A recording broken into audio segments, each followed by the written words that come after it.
YouTube के इतिहास में सीयूटी इंग्लिश के लिए इससे ज्यादा रिसर्च वीडियो कभी नहीं बनी है। एंड गाइस आज हम लोग बात करने वाले हैं बहुत ही ज्यादा डिटेल्ड एंड बहुत ही ज्यादा रिसर्च्ड उन ट्रिक्स के बारे में जिनकी मदद से गाइस आप लोग दुनिया के हर एक वर्ड का मीनिंग फाइंड आउट कर सकते हो। जो आपका डर है ना वोकैबुलरी से रिलेटेड वो 100% फॉर्म में खत्म हो जाएगा एंड आप guys SSC, CGL, CSAT, CAT, GATE level of examinations का वोकैबुलरी भी क्रैक कर पाओगे अगर आप लोगों ने मेरी ट्रिक्स एंड गाइस डॉक्यूमेंट को बहुत अच्छी तरह फॉलो किया तो। नाउ सबसे पहले गाइस मैं आप लोगों को सीयूटी इंग्लिश का सिलेबस प्रोवाइड कर देता हूं बिकॉज आप में से बहुत सारे स्टूडेंट्स को एग्जैक्ट सिलेबस फाइंड आउट करने में इश्यूज हो रहे हैं। So guys here is the picture of this syllabus. इसके स्क्रीनशॉट ले लीजिए एंड अपनी गैलरी में सेव कर लीजिए। नाउ सबसे पहले गाइस आप सभी के डर के बारे में बात करते हैं। नाउ गाइस 11-12 हमारी बिल्कुल बढ़िया जा रही थी, सिर्फ 2 एनसीईआरटी थी हमारी इंग्लिश के अंदर एंड गाइस वो भी हम नहीं पढ़ते थे। इंग्लिश के एग्जामिनेशन से एक दिन पहले सिमरन साहनी मैम की वीडियोस देख लिया करते थे, हमारा काम बन जाता था, स्टोरी समझ आ गई, आंसर लिख दिए। लेकिन सीयूटी इंट्रोड्यूस होने से पता नहीं क्या अचानक से सिलेबस आ गया, one word substitution, vocabulary etcetera etcetera. Now guys यही फियर आपके मन में भी होगा, मेरा भी गाइस बिल्कुल सेम फियर था। But guys at that point of time मुझे एक चीज हेल्प करी, that is the right study material. जिस भी बच्चे को गाइस बिल्कुल सही स्टडी मटेरियल मिल जाता है गाइस वही बच्चा इतने लिमिटेड टाइम के अंदर एग्जामिनेशन को क्रैक कर पाता है।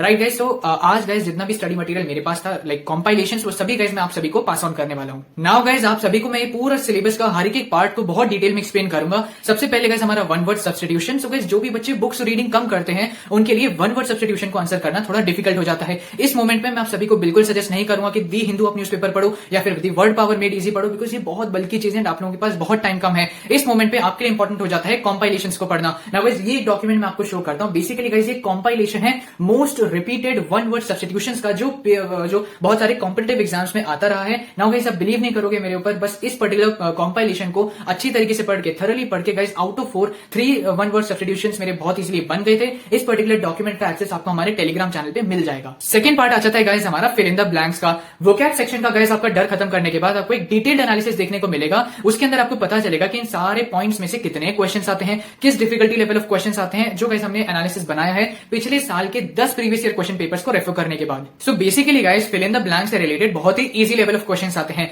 लेकिन गाइस कई बार जो ऑप्शंस होते हैं वो बहुत कंफ्यूजिंग हो जाते हैं। जैसे मैं आपको कुछ ऑप्शंस दिखाता हूं जो सीयूटी के क्वेश्चंस में आए थे, जैसे कि एफ्लिक्ट, इन्फ्लिक्ट के बीच में क्या डिफरेंस है, इसी के साथ साथ एसेटिक, एसेटिक में क्या डिफरेंस है, एडवर्स, एवर्स कई बार आ जाता है, उसी के साथ साथ एयोरीज, एयोरी, इयोरी, इस तरीके के गाइस कंफ्यूजिंग वर्ड्स आ जाते हैं जो आपके लिए मुसीबत क्रिएट कर देते हैं एक राइट ऑप्शन पे क्लिक करने के लिए। सो गाइस हम लोगों ने आप लोगों को long list of confusing words already अपने टेलीग्राम चैनल पे प्रोवाइड कर दिया है, जिसका एक्सेस करके गाइस आपको जितने भी कंफ्यूजिंग वर्ड्स हैं उसका आपको पता चल जाएगा, उसकी मीनिंग्स भी आपको मिल जाएंगे, एग्जांपल्स भी मिल जाएगा, जिसके बाद आपको इन सारे कंफ्यूजिंग वर्ड्स से परेशान होने की कोई जरूरत नहीं होगी। But guys synonyms and antonyms and analogies के क्वेश्चन सिर्फ और सिर्फ वही स्टूडेंट सॉल्व कर पाएगा जिसकी या तो बहुत ही ज्यादा स्ट्रॉन्ग वोकैबुलरी होगी या तो स्टूडेंट्स को ट्रिक्स पता होंगे जो मैं आगे आपको बताऊंगा। YouTube प्लेटफॉर्म के ऊपर प्लेथोरा ऑफ वीडियोस बनाई जा चुकी हैं इंग्लिश सेक्शन को डेडिकेट करते हुए, जिसमें सभी लोग यही बोल रहे हैं कि भैया आपको अगर वोकैब क्रैक करनी है तो आपको दी हिंदू पढ़ना पड़ेगा, वर्ड पावर मेड इजी पढ़ना पड़ेगा, जो आपकी मोटी डिक्शनरीज आती है उनको एक बार रीड कर लो, आपका सारा काम बन जाएगा। नाउ गाइस 30 दिन से भी कम टाइम के अंदर ये चीजें बिल्कुल भी रिकमेंडेड नहीं है। इस मोमेंट पे आपको फॉलो करनी है स्मार्ट टिप्स।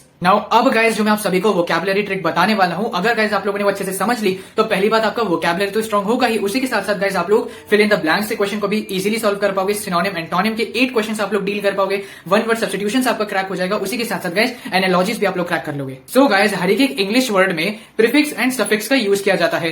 प्रीफिक्स गाइस एक स्मॉल कॉम्बिनेशन ऑफ वर्ड्स होते हैं जो मेन वर्ड के आगे लग जाता है। सफिक्स गाइस अगेन एक स्मॉल कॉम्बिनेशन ऑफ वर्ड्स होते हैं जो मेन वर्ड के पीछे लग जाता है। And now guys in suffix and prefix का इस्तेमाल करके हम लोग इन पूरे वर्ड का मीनिंग फाइंड आउट कर सकते हैं। लेकिन कैसे गाइस, अब मैं आप लोगों को कुछ एग्जांपल शो करता हूं। इन 4 वर्ड्स का गाइस आप लोग मुझे मीनिंग बताइए। सबसे पहला benefactor, secondly benevolent, third benediction and fourth benign. Now guys अब आप लोग क्या करेंगे, हर एक कॉमन स्टूडेंट क्या करेगा, इन 4 वर्ड्स के अलग अलग मीनिंग फाइंड आउट करेगा। Benedict meaning in Hindi, benefactor meaning in Hindi, benevolent meaning in Hindi.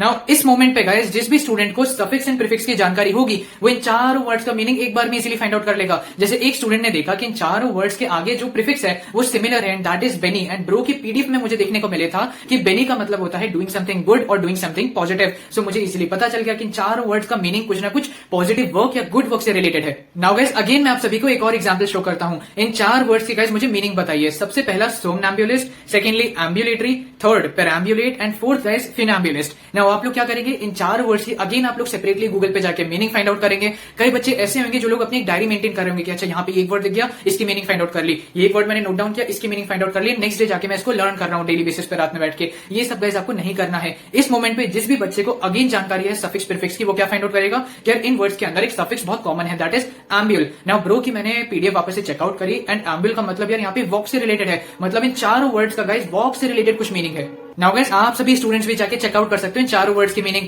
आप भी पाएंगे कि इन सभी वर्ड्स का मीनिंग वॉक से, चलने से रिलेटेड है। सो गाइस इसीलिए मैं बोलता हूं अगर आपको सफिक्स एंड प्रीफिक्स की जानकारी है तो आप इसी तरीके से लाखों लाखों इंग्लिश के वर्ड्स की मीनिंग खुद ही फाइंड आउट कर सकते हो। नाउ ब्रो हमारी एक्चुअल प्रॉब्लम ये है कि ब्रो हमें सफिक्स प्रीफिक्स कहां मिल सकते हैं। Now guys I am really happy to announce कि हम लोगों ने ये सफिक्स प्रीफिक्स का पूरा एक डिटेल डॉक्यूमेंट रेडी कर लिया है जो बहुत अच्छी तरीके से ऑर्गेनाइज है, जिसका एक्सेस गाइस आपको हमारे टेलीग्राम चैनल पे मिल जाएगा। वो ज्वाइन कर लीजिए, वहां पे गाइस आपको मैं पूरा पीडीएफ प्रोवाइड कर दूंगा। नाउ गाइस इतना सारा कंटेंट कंज्यूम करने के बाद आपके लिए इंपॉर्टेंट हो जाता है प्रैक्टिस करना, बिकॉज गाइस अगर आप प्रैक्टिस नहीं करोगे तो आपको ये नहीं पता चलेगा कि इतना सारा कंटेंट आपको लर्न हुआ भी है या नहीं हुआ है। And for that reason guys मैं आप सभी को सजेस्ट करूंगा एक मॉक टेस्ट बुक परचेज करना। नाउ गाइस मैंने 4 to 5 बड़ी बड़ी पब्लिकेशन की बुक्स को रिव्यू किया था, जिनमें से गाइस मुझे एक पब्लिकेशन की बुक सबसे बेहतरीन लगी, and that is the Oswal publication. ज्यादातर पब्लिकेशंस ने गाइस एक लेवल ऑफ क्वेश्चंस को पकड़ के सारे क्वेश्चंस बना दिए, लाइक इजी ही, मॉडरेट ही, डिफिकल्ट ही। लेकिन लकीली गाइस आपको ओसवाल के अंदर इजी, डिफिकल्ट, मॉडरेट तीनों लेवल ऑफ क्वेश्चंस एक्सपीरियंस करने का मौका मिलेगा। सेकंडली गाइस इनकी आंसर की बहुत अच्छी तरीके से प्रिपेयर्ड है, अच्छी कॉन्सेप्ट क्लैरिटी आपको मिलेगी।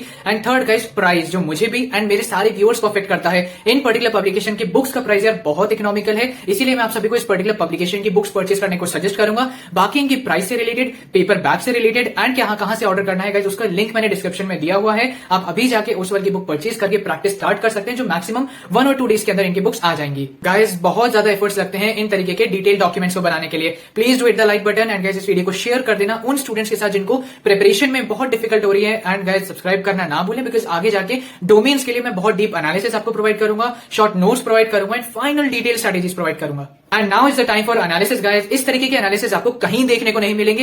And secondly guys similar type of analysis मैं आपको डोमेन्स के लिए भी प्रोवाइड करूंगा, जिसमें मैं हर एक वेटेज ऑफ चैप्टर एक्सप्लेन करूंगा। तो हियर इट इज गाइस, इसका स्क्रीनशॉट आप लोग लेके रख लीजिए। पैराजम्बल्स में से आपको 4 क्वेश्चंस देखने को मिलेंगे of moderate level. Secondly fill in the blanks आपको देखने को मिलेंगे, उसके maximum 2 questions of very easy level. Correct spelling आपको देखने को मिलेंगे 3 questions of easy level. Synonym antonym में से गाइस आपके 8 क्वेश्चंस आ रहे होंगे ऑफ मॉडरेट लेवल। फिर उसके बाद गाइस आपका आएगा 1 वर्ड सब्स्टिट्यूशन, जिसमें से आपको 4 to 5 क्वेश्चंस देखने को मिलेंगे, जो होता है गाइस अगेन बहुत ही मॉडरेट लेवल का।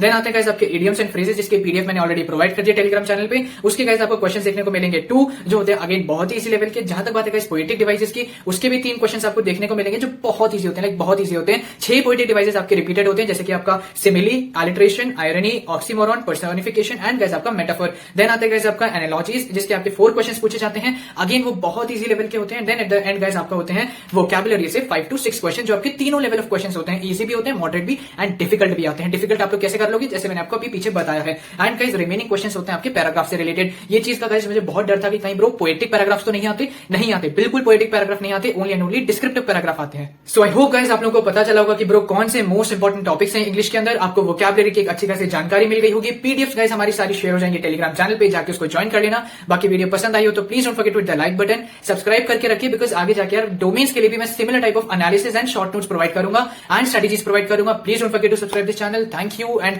All the very best.